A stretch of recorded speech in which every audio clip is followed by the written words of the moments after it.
Si vous aimez le mystère, le paranormal, et que vous souhaitez en savoir plus sur les recherches en cours, eh bien restez avec nous sur Fréquence Évasion et découvrons ensemble en compagnie de scientifiques et de témoins les phénomènes que l'on dit surnaturels. Patience, c'est dans une poignée de minutes sur Fréquence Évasion. Fréquence Évasion. Fréquence Évasion. Dans quelques instants, la clé du mystère sur Fréquence Évasion, nous serons en compagnie d'Anne Gévaudan. À tout de suite. De Menton à Toulouse, Radio Fréquence Évasion, le soleil du Grand Sud. Fréquence Évasion vous informe sur votre région. Que se passe-t-il près de chez vous? Pour le savoir, cliquez sur Région et Office de tourisme. Bon séjour dans le Sud. Venez visiter le site Fréquence Évasion, www.fréquenceévasion.com.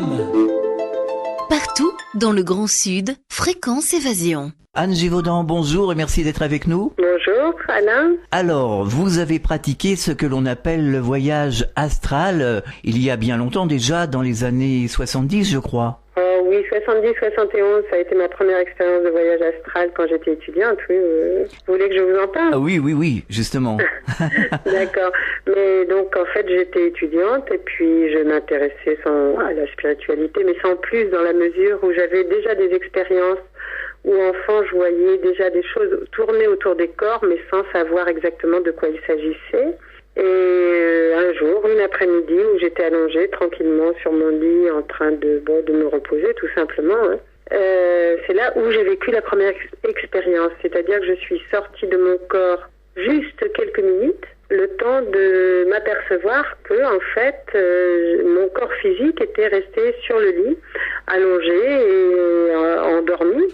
Et j'avoue que j'ai eu quand même un choc, mais je n'ai jamais eu peur. Mais ça a duré tellement rapidement que j'ai juste eu le temps de me dire, mais est-ce que c'est ça la mort? Et puis je suis rentrée immédiatement dans mon corps physique. Donc ça a été la première expérience.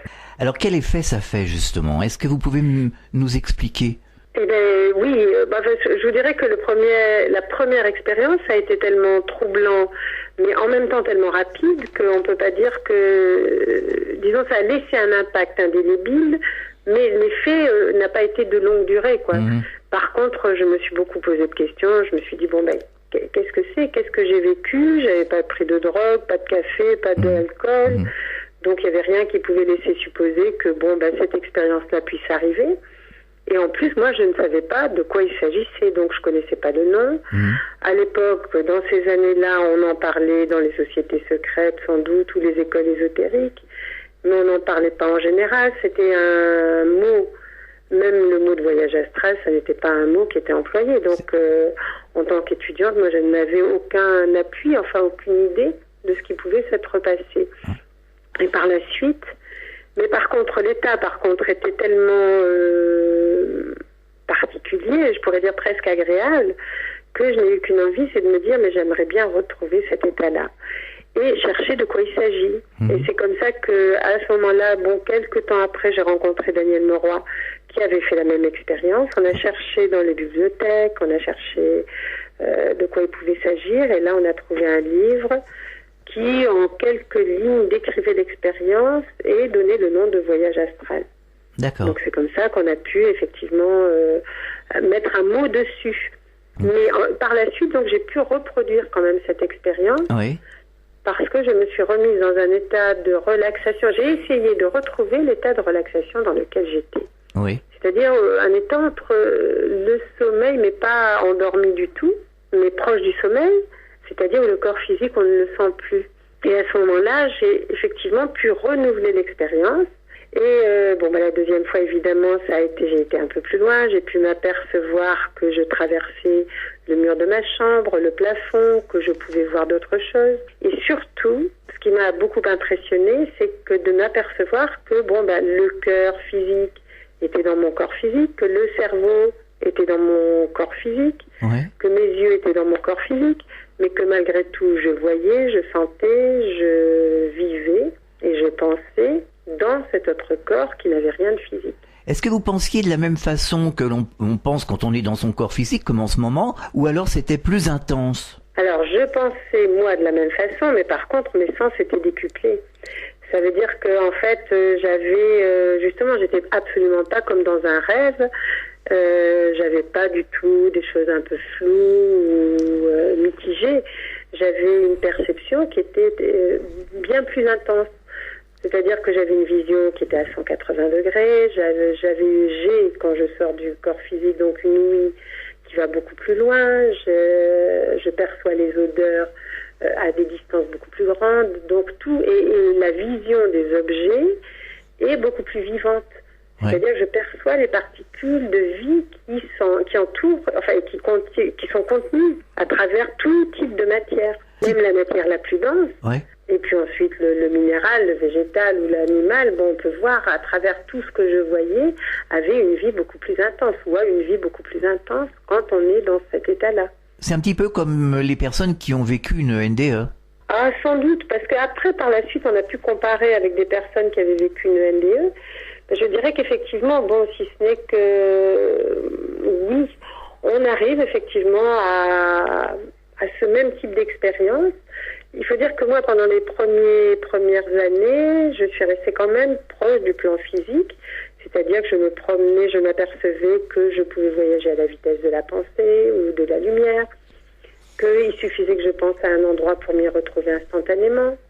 Donc tout ça, c'était passionnant, parce qu'en même temps, j'essayais de faire mes propres expériences pour me rassurer aussi. Par exemple, j'allais voir un objet ou une ville que je ne connaissais pas à quelques kilomètres. Et puis ensuite, j'y allais en voiture, ou le lendemain, j'essayais de m'y rendre pour voir si elle était conforme à ce que j'avais vu. Ouais. Ensuite, l'expérience la plus amusante, ça a été quand, à l'époque, on jouait les dents de la mer. Oui. Et quand je suis allée voir ce film aux États-Unis, c'était intéressant dans la mesure où, en voyage astral, donc avec le décalage horaire, c'était parfait. Donc moi, je faisais ça le soir. J'arrivais dans la salle de cinéma et le lendemain, je pouvais raconter aux amis la teneur du film avant qu'il n'arrive en France. Ah oui. Donc c'est vrai que moi, ça me rassurait, c'est sûr. Donc ça a été les premières expériences qui m'ont permis en même temps de me conforter dans ce que je voyais, et puis de vivre aussi des choses passionnantes, mais qui restaient proches de la Terre physique. Après, vous avez atteint des plans supérieurs, comme on appelle des niveaux supérieurs. Au début, ça a été des plans... c'est-à-dire, je me suis rendu compte que ma pensée changeait, l'état vibratoire de ce corps. Donc, que ce corps astral, donc, vibrait d'une façon différente, ou changeait, et que quelque chose changeait. Et que si j'étais mal, si j'étais fatiguée, je passais dans des plans qui étaient lourds et denses, que par contre, quand j'avais des pensées élevées, ou d'amour, ou sereines, je vibrais différemment. Et au moment où j'ai commencé à penser ça, c'est là où effectivement j'ai vécu le petit tunnel et la spirale dont parlent les personnes qui vivent des NDE. Et à ce moment-là où je me suis trouvée dans un plan qu'on pourrait comparer au plan de l'après-vie, parce que c'est là que effectivement j'ai été attendue par un être donc qui nous a toujours et qui m'a toujours servi de guide depuis. Et c'est là aussi où cet être était tellement particulier, son amour, ce qui émanait de lui était tellement fort que je n'ai eu aucune peur. Et qu'à ce moment-là, j'étais vraiment totalement en confiance. Et c'est là qu'il nous a demandé, et qu'il m'a demandé si j'étais d'accord pour rapporter, disons, comme un reporter, ce que je voyais dans ces plans-là, dans ces plans-là. Et si je pouvais les raconter ce que je voyais et les expériences que je vivais, tout simplement. Alors justement, à quoi ressemblent ces plans? Est-ce que vous pouvez nous décrire ce que vous avez vu? Alors c'est vrai que depuis, j'ai fait énormément d'expériences donc dans des plans extrêmement différents. Donc je ne sais pas ce que vous voulez que je vous décrive, mais les premiers, par exemple, le plan de l'après-vie qu'on décrit dans Terre d'Émeraude, c'est vraiment, je me suis retrouvée dans des paysages qui étaient extraordinaires de sérénité, mais en même temps qui, pour ce corps, disons, qui traversait les murs physiques, avait une densité. C'est-à-dire que moi, je pouvais toucher sur ce plan-là les objets ou les plantes, ou ce qu'il y avait, parce que ces objets, ces plantes, avaient la même consistance que ce corps subtil. Vous étiez en résonance. Corps astral. Pardon ? Vous étiez en résonance. C'est ça. On était en résonance et on était sur le même plan, en fait. Donc c'est un peu comme, si vous voulez, un fantôme qui nous traverserait sans qu'on puisse le voir, et qui pour lui, la matière n'a aucune consistance, mais sur son plan, la matière a une consistance parce qu'elle est passée aussi sur un autre plan. Pour moi, j'ai découvert des paysages fantastiques et puis j'ai découvert aussi ce que ça voulait dire la mort, ce que ça voulait dire la naissance. Et c'est là où je me suis vraiment rendu compte que quelque part, en fait, c'était inversé. Que quand on était sur ces plans-là, on pouvait très bien célébrer l'arrivée de quelqu'un qui venait de mourir à la terre et de naître à ces plans-là, et qu'on pouvait très bien être triste parce que quelqu'un allait naître sur terre et qu'il était en train de quitter des amis qu'il avait sur ces plans-là. Donc que la vie continuait, qu'il n'y avait absolument pas de séparation entre la vie et la mort, si ce n'est un changement d'état où on quitte son corps physique. Et c'est là où je me suis aperçue qu'en fait, pour moi, la mort, ça n'était qu'un voyage astral de plus. Alors, je ne parle pas de la souffrance qu'il peut y avoir avant, ou des peurs, ou des craintes, ou des questionnements qu'on peut avoir, mais de ce passage qui fait qu'il n'y a pas de différence. Et qu'on est vraiment... on est pareil. Et c'est dans ce sens où je me dis aussi, et où quand on fait des séminaires, quand on parle de ça, des conférences, on dit bien, mais c'est pas au dernier moment qu'on se prépare ou qu'on change. Parce que quand on arrive de l'autre côté, on s'aperçoit qu'on a quand même la mentalité qu'on avait dans le corps physique. Donc on a l'impression que tout d'un coup le voile va se déchirer et qu'on passe sur d'autres plans, on va tout comprendre, mais c'est faux. Alors quelle est la vraie signification de notre passage dans le monde physique ?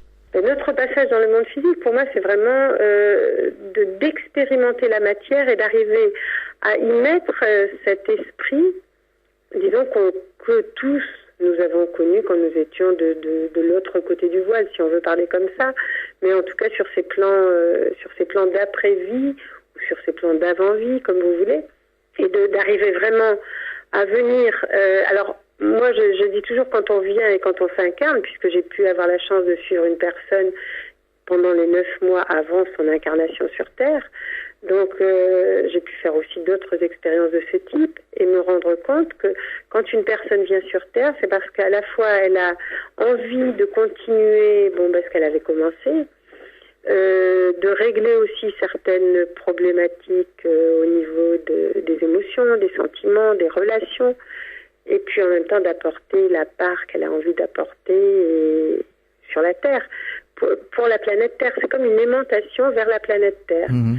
On a envie de retrouver un corps physique, même si ça nous paraît difficile ou douloureux, même si après on se dit qu'est-ce que je suis venu faire sur Terre. En fait, on a à un moment donné, quand on est sur ces plans-là, on a une espèce d'aimantation vers la Terre parce qu'on sait que quelque chose n'est pas terminé, qu'on n'a pas encore vécu tout ce qu'on avait à vivre et qu'on n'a pas trouvé en fait en nous cette étincelle d'amour qu'on cherche tout le temps, dont on est toujours en quête, et quel que soit l'âge qu'on est. Comme le dit la tradition, c'est une question d'évolution. C'est une question d'évolution. Vous voulez dire par là que on se trouve sur le plan qui correspond à notre évolution? Oui. Mais oui, ce que j'ai pu aussi percevoir et vivre, c'est qu'effectivement, quand on dit il y a de nombreuses maisons dans la demeure de mon père, c'est effectivement, il y a des plans qui correspondent à chaque type de personne.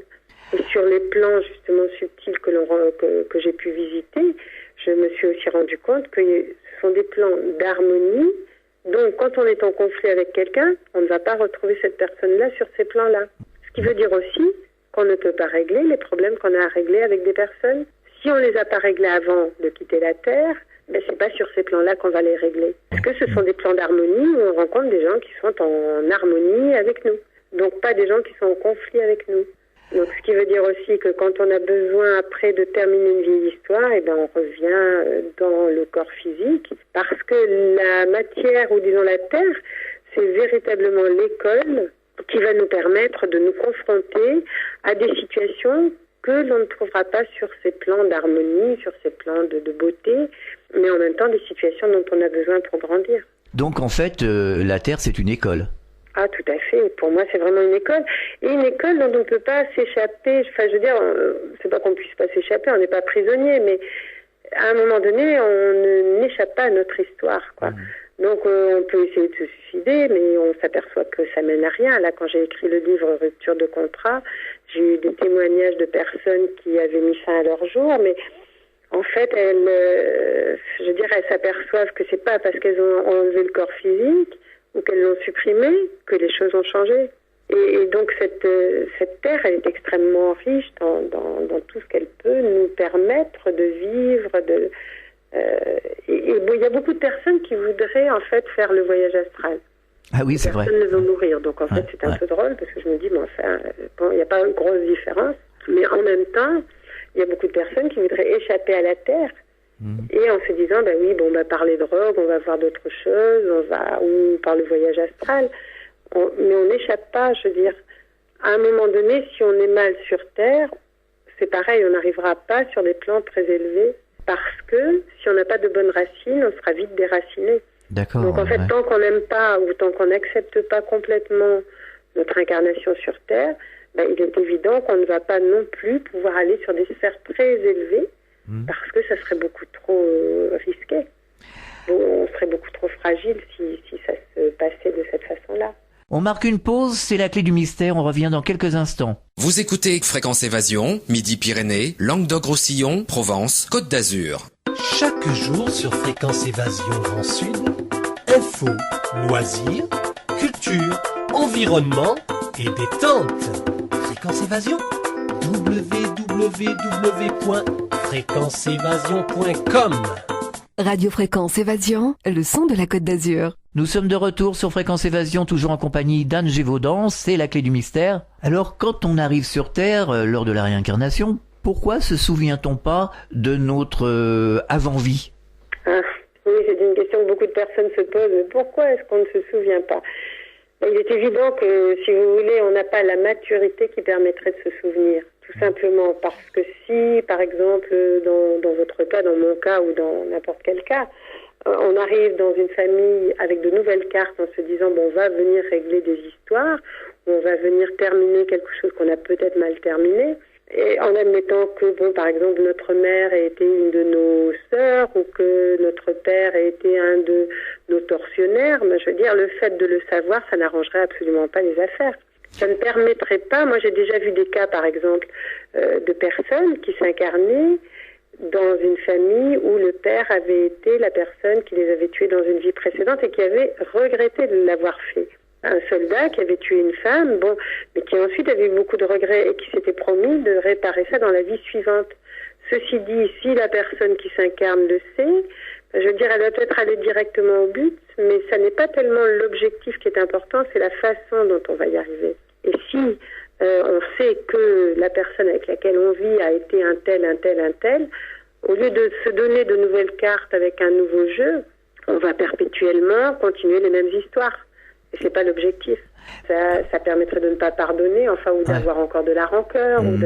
Quelquefois, c'est utile de comprendre, d'avoir des flashs ou des choses comme ça, mais après, le fait de vraiment tout savoir pour l'instant, effectivement, on n'a pas cette maturité qui permettrait de se dire, on passe au-delà et on continue l'histoire. Mais sans tout savoir, on pourrait se rappeler qu'on vient de quelque part, qu'on vient d'ailleurs. Se rappeler qu'on vient d'ailleurs, mais il y a de plus en plus d'entités qui naissent avec plus de conscience et qui, effectivement, ont quand même un souvenir de leur passage ou de la façon dont elles sont nées ou de leur origine. Donc, c'est de plus en plus, quoi. La mémoire est de plus en plus active et on se souvient plus. On se souvient pas forcément des rôles qu'on a eus. Quelquefois, ça peut revenir et ressurgir. Nous, on travaille beaucoup dans ces domaines-là, avec beaucoup d'étudiants que nous formons. Donc, mais évidemment, il y en a qui se souviennent quelquefois, qui ont des flashs. Et justement, est-ce qu'on peut retrouver justement cet état de savoir étant sur Terre? De savoir qu'on vient d'ailleurs. De savoir qu'on vient d'ailleurs, oui. Est-ce que c'est utile? Écoutez, par exemple, quand on arrive ici, pour certaines personnes sur la Terre, étant petit, étant gamin, et que, par exemple, les parents vous disent, faut en profiter parce que on vit qu'une fois, on te met dans une boîte et c'est terminé, vous allez voir la religion qui vous raconte des histoires un petit peu insensées, pour un enfant, pour certains, c'est quand même assez traumatisant. Oui, effectivement, oui. Oui, mais le fait de savoir que, c'est pas tellement le fait de savoir qu'on vient d'ailleurs, c'est le fait de savoir qu'on a eu plusieurs rôles et que sur Terre, on est venu jouer un rôle, on le joue au mieux, mais ça n'est jamais qu'un rôle, quoi. Que notre essence, ça n'est pas ça. Bien ça sûr. n'est pas monsieur ou madame un tel, ça n'est pas le prénom qu'on a, ça n'est pas le rôle qu'on est venu jouer, ni la profession qu'on a. On est beaucoup plus que tout ça. Et à ce moment-là, même si on ne se souvient pas de qui on a été, on sait qu'on est le résumé de toutes nos histoires ou nos vies précédentes. Donc c'est surtout ça qui est important, parce qu'on ne guérit pas de toute façon nos histoires et notre vie actuelle en allant tout le temps vers le passé. Hein. C'est sûr. En regardant toujours dans le rétroviseur, c'est pas une façon de pouvoir guérir nos histoires. Par contre, savoir qu'on est le résumé de tout ce que nous avons été et savoir que effectivement la vie qu'on est en train de jouer, c'est un rôle et que si on ne change pas le scénario, les acteurs qui viendront nous donneront toujours la même réplique. Ça permet de prendre du recul par rapport à certaines situations. Tout à fait. Et de savoir que on n'est pas englué dans une situation, qu'effectivement on n'est pas là que pour une fois, que après c'est pas fini et que la vie va continuer partout et toujours. La mort, ça n'est pas la fin de la vie. Exactement, ouais. Alors la Terre, c'est une école. Il y a d'autres planètes qui sont aussi des écoles dans l'univers. Ah oui, alors je dirais pas que ce sont des planètes écoles, c'est différent, elles n'ont pas le même rôle. Ah. La Terre, on peut dire que c'est la seule de notre système solaire à être encore la fausse note du système solaire. Ah. C'est-à-dire qu'elle a eu plusieurs passages, elle a eu plusieurs possibilités, de passages, comme au moment de la Lémurie, enfin tous ces continents disparus, au moment de l'Atlantide. Maintenant, c'est à nouveau une possibilité d'aller vers une autre dimension. Tout est fait pour que de toute façon elle y arrive. C'est pas le problème n'est pas là. Mais elle est encore considérée comme une fausse note par toutes les autres planètes du système solaire. C'est la seule qui n'ait pas de contact officiel. Et comment se avec fait-il les autres planètes, par exemple. Comment se fait-il justement? Alors officieux, évidemment, il y en a plein. Je veux dire, tous les gouvernants le savent, tous les religieux le savent, enfin les chefs religieux le savent. Mais enfin la population, non. Et donc, voilà. Ceci dit, il y a aussi, toutes les planètes du système solaire sont habitées, elles sont toutes en relation les unes avec les autres, pas la Terre. Donc, vous voyez, je veux dire, il y a quand même un décalage. Alors même, c'est une planète école qui est convoitée par beaucoup d'autres, mais en même temps, c'est une planète qui, maintenant, a encore la chance de pouvoir se mettre au diapason des autres planètes. Donc ça va encore être une nouvelle possibilité.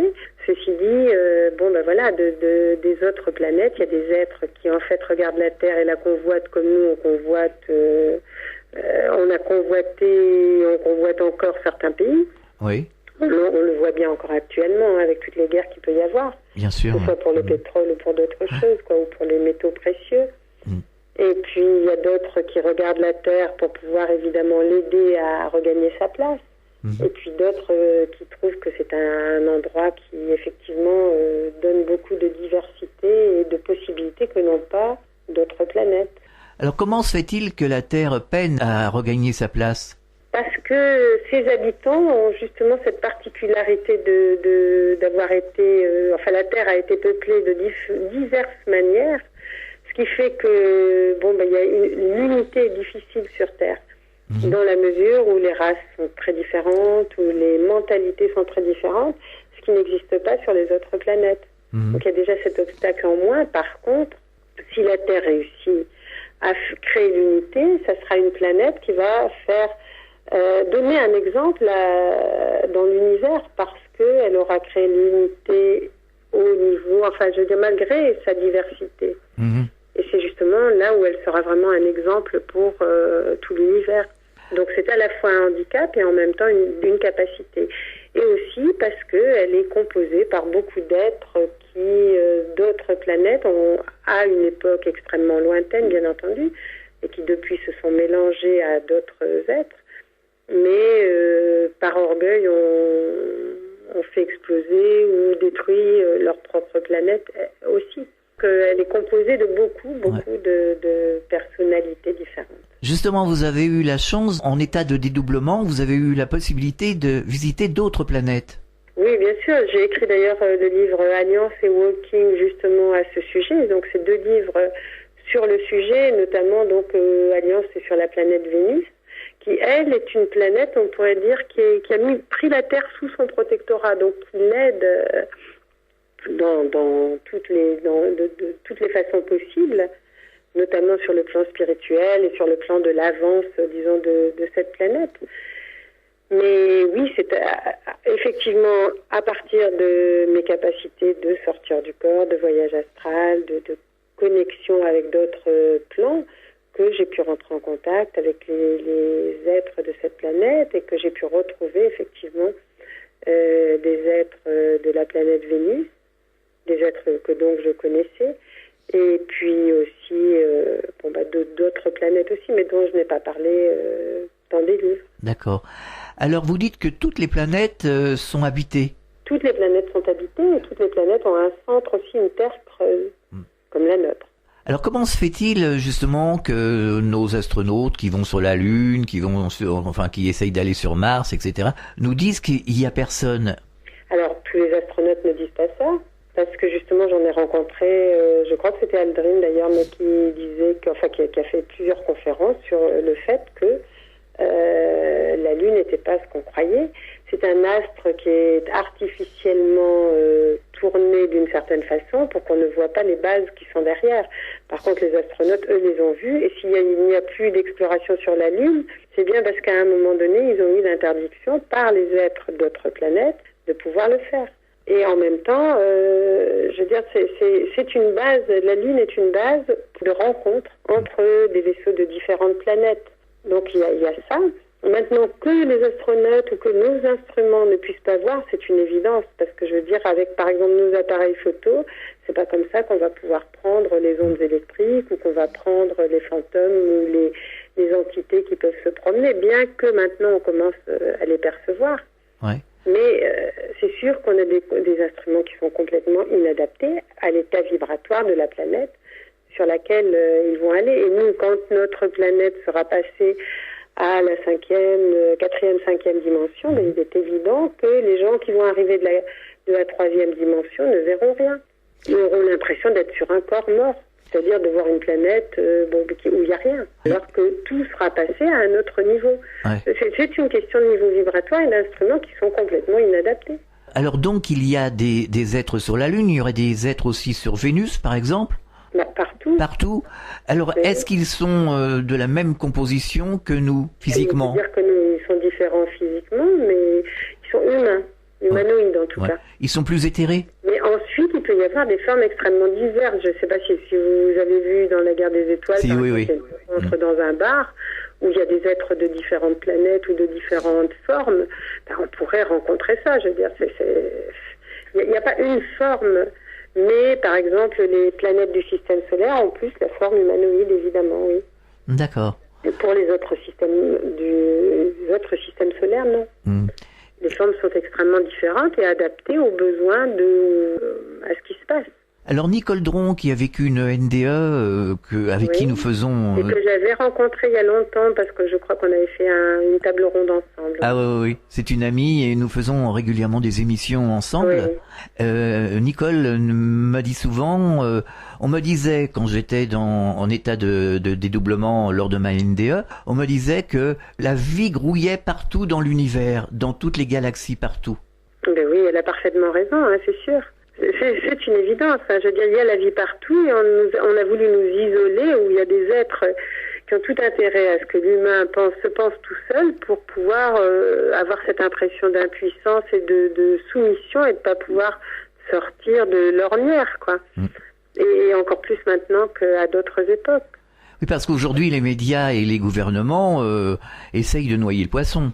Oui, alors ils l'ont toujours fait, mais alors c'est vrai qu'aujourd'hui, ils commencent à être coincés, donc à pouvoir délivrer certains documents, mais ils délivrent des tonnes de documents, sachant très bien que les gens n'auront pas la possibilité d'aller voir ça, donc ça ne rime à rien, mais en même temps, c'est vrai que j'ai fait un congrès l'an dernier en Espagne, donc à Madrid, avec les anciens militaires des bases 51 par exemple, aux États-Unis, qui travaillent avec des êtres de l'espace et qui m'ont dit il n'y a aucun problème, on peut atteindre Mars. D'ailleurs, eux l'ont fait, ils disent nous on a installé des bases sur Mars et il ne faut pas 50 ans pour y aller.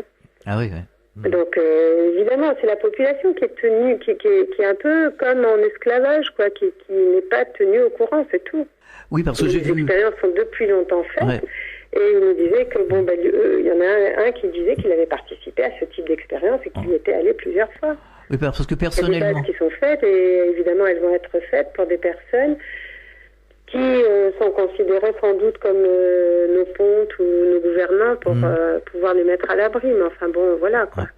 Personnellement, j'ai vu un document sur Direct 8 il y a 48 heures. C'était tout et rien, quoi. On nous donne pas d'explications. C'est plutôt des récits. C'est vrai, c'est pas vrai. On n'en sait trop rien, quoi.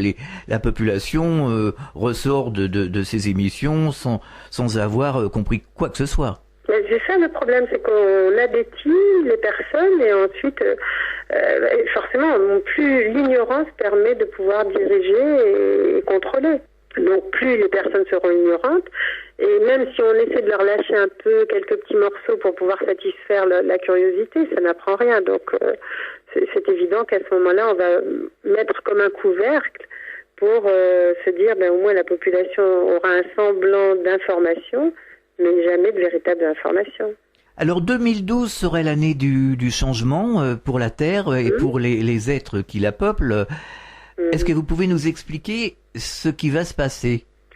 Ce qui va se passer, c'est un peu difficile. Mais le futur, pour moi, n'est qu'une probabilité et qu'il y a encore plusieurs possibilités. Enfin, moi, ce qui m'a toujours été dit, c'est qu'il y aurait autant de différences entre la préhistoire et maintenant qu'entre maintenant et l'ère qui vient. C'est-à-dire le nouveau monde qui est en train de se faire. Ce qui veut dire qu'on n'a même pas les concepts pour imaginer comment ça pourrait être ou comment, disons, quelles sont les transformations qui vont avoir lieu. On n'a pas de mots pour les mettre parce qu'on n'a même pas d'idée de la façon dont ça va se passer, tellement ça nous est étranger et lointain. Mais en même temps, il y a plusieurs possibilités pour passer vers cette 4e et 5e dimension.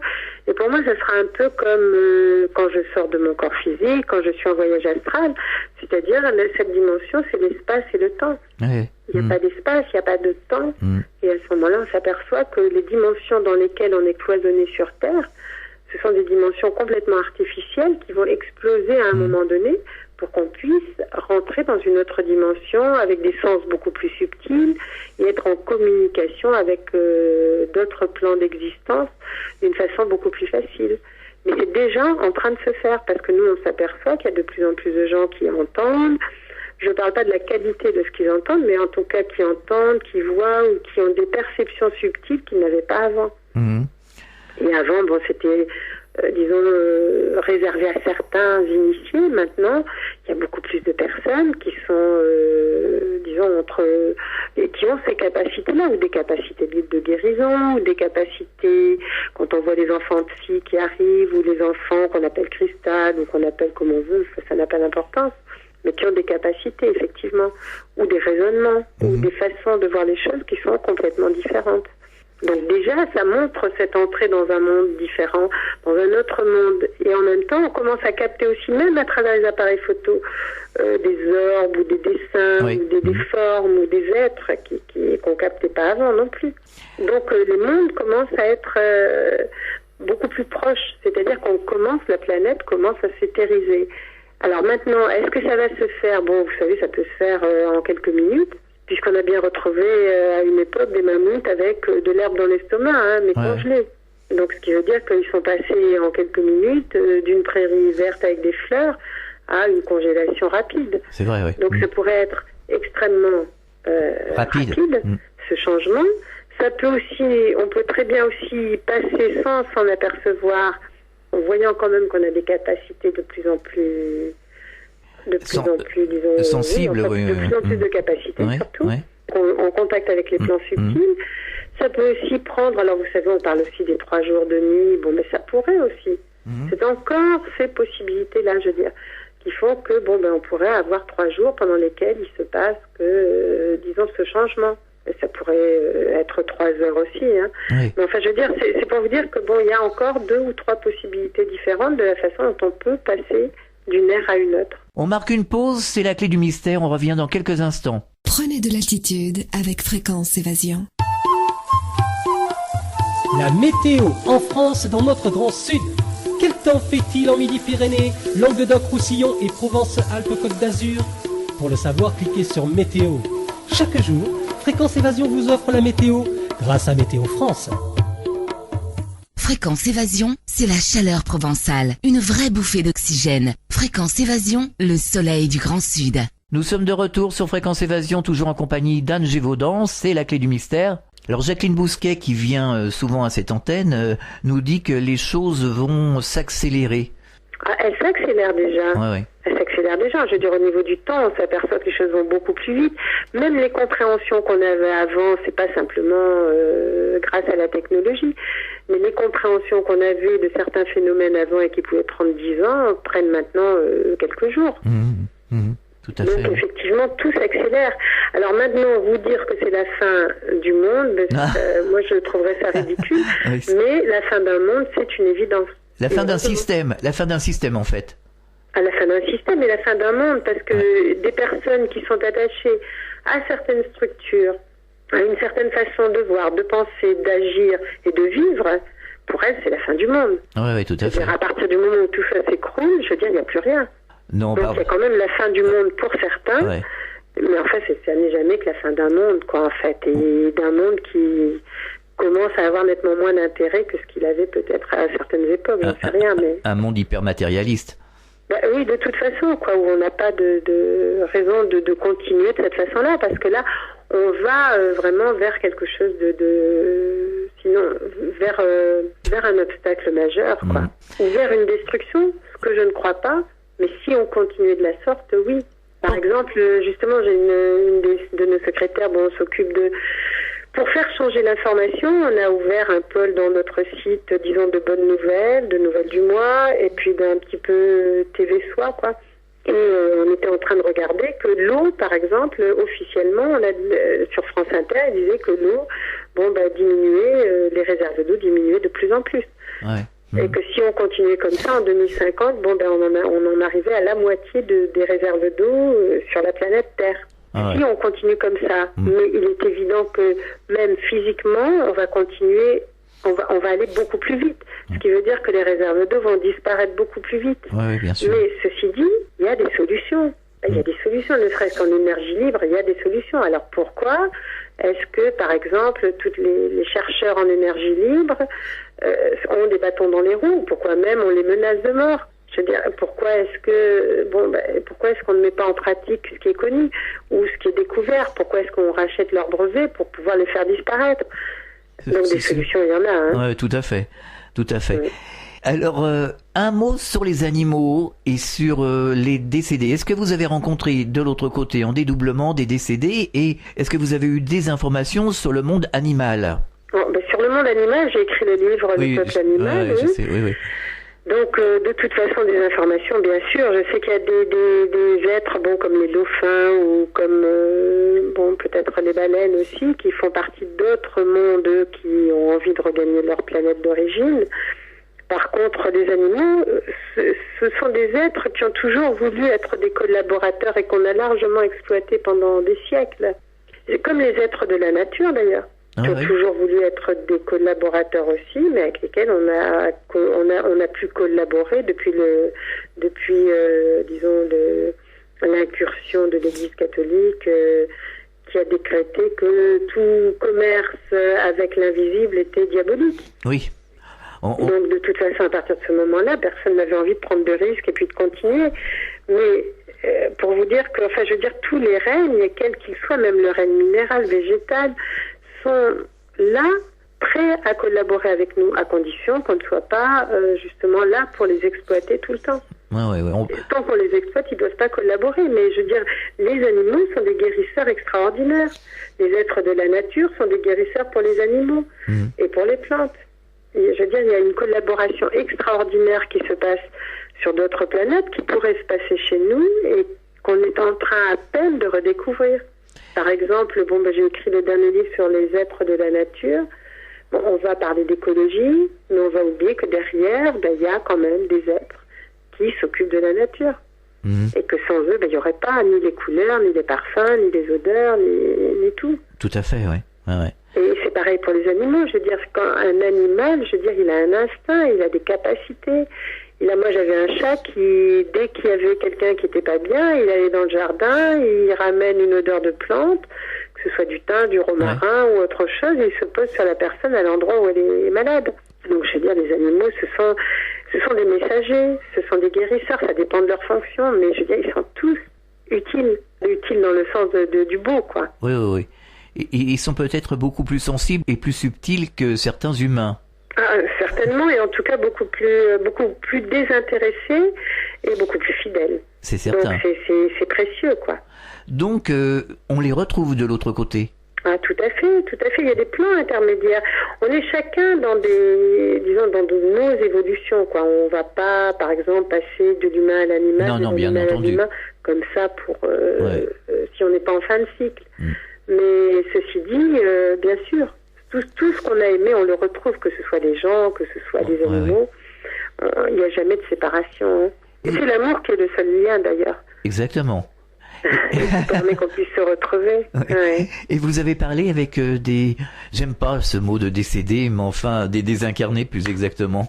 Des personnes, moi j'en ai rencontré beaucoup sur des plans subtils, justement parce que quand je vous dis les premières incursions que j'ai faites sur les plans de l'après-vie ou de l'avant-vie, ce sont des êtres donc ou qui arrivent, qui viennent de mourir, ou de quitter leur corps physique, d'autres qui vont après ça, un certain temps, commencer à avoir envie de s'incarner à nouveau, de revenir sur Terre.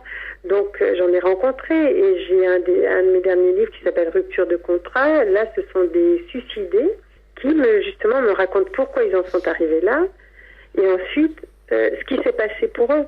Et c'est là où eux découvrent en tout cas que la mort ne donne rien, quoi. Ne résout pas leur histoire, ne résout pas leurs problématiques. Et ils n'ont qu'une envie, c'est de revenir pour terminer ce qu'ils avaient commencé. Mais est-ce qu'ils sont bien où ils sont ? Ils sont bien, c'est-à-dire ni bien ni mal, parce qu'ils vont continuer, en fait, ils vont s'apercevoir que même sans leur corps physique, leur problématique continue. Oui, ouais. Donc tant que la problématique continue, c'est pas agréable. Ah non. Voilà, donc ça dépend pourquoi ils se sont suicidés. Mais là, j'ai eu différents cas et c'est assez extraordinaire, quoi.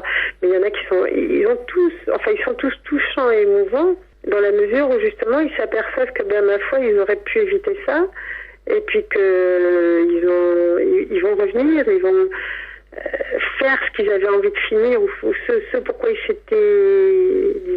avaient fait un contrat avec eux-mêmes, et ils ont envie de finir ce contrat avec eux-mêmes, et puis ils vont le finir d'une autre façon, mais ils vont le faire, quoi. Et vous avez eu des contacts avec les hauts niveaux ? J'ai eu des contacts avec des êtres de Shambhala, oui, bien sûr.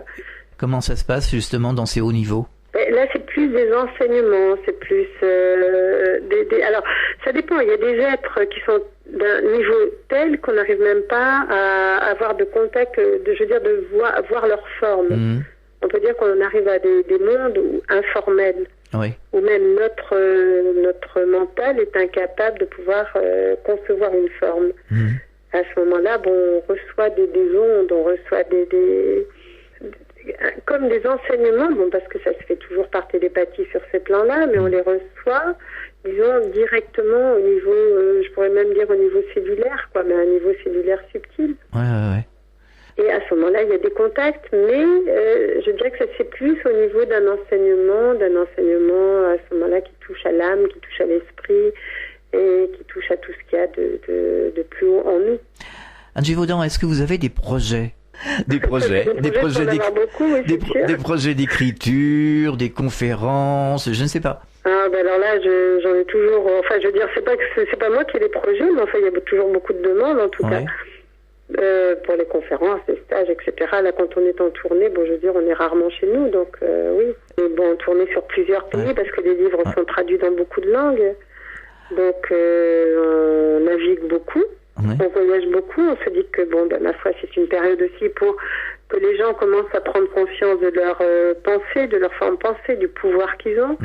Et on enseigne surtout la façon dont ils peuvent percevoir, guérir de vieilles histoires, et puis mettre en place du nouveau, et savoir comment devenir maître de leur pensée aussi, de façon à pas créer des mondes de cacophonie, quoi.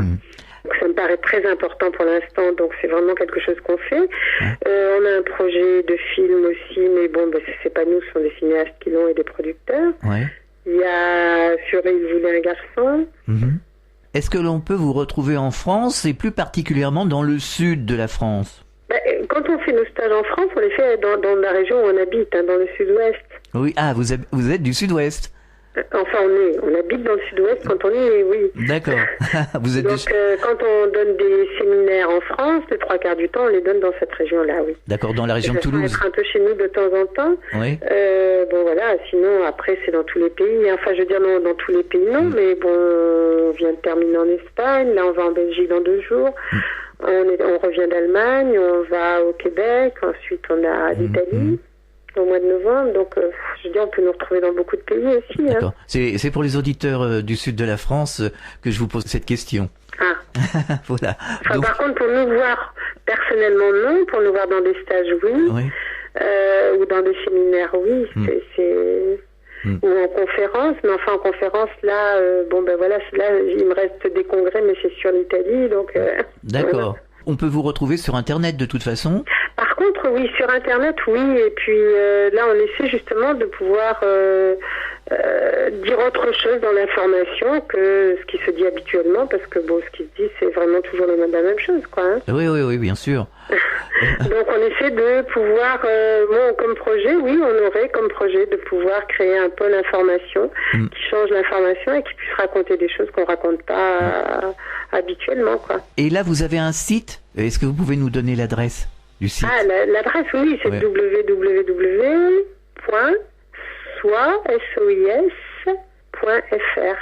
Est-ce que vous auriez un message adressé aux auditeurs? Bien, de surtout pouvoir garder le cap, quoi qu'il arrive, ces prochains mois, parce qu'il y a beaucoup de personnes, je remarque, qui se posent des questions, qui s'affolent, et puis au niveau des énergies, il y a beaucoup de choses qui changent, donc on peut se sentir mal, se sentir fatigué, se sentir énervé ou complètement à côté, et savoir que ça fait aussi partie du changement planétaire. Donc ça n'est pas dramatique, que ce sont des choses qui passent, qu'il faut pouvoir se recentrer, et puis ne pas perdre donc l'objectif que effectivement la planète est en train de passer vers autre chose de beaucoup plus beau, et nous avec, quoi. Et qu'on est là pour contribuer à créer une nouvelle terre et pas pour s'accrocher à ce qui est vieux et ancien. Anne Gévaudan, merci d'avoir participé à cette émission. On pourrait parler des heures encore, mais ce sera certainement pour une prochaine fois. Merci, bon courage et à bientôt. Merci Alain. Au revoir. Au revoir. Fréquence Évasion.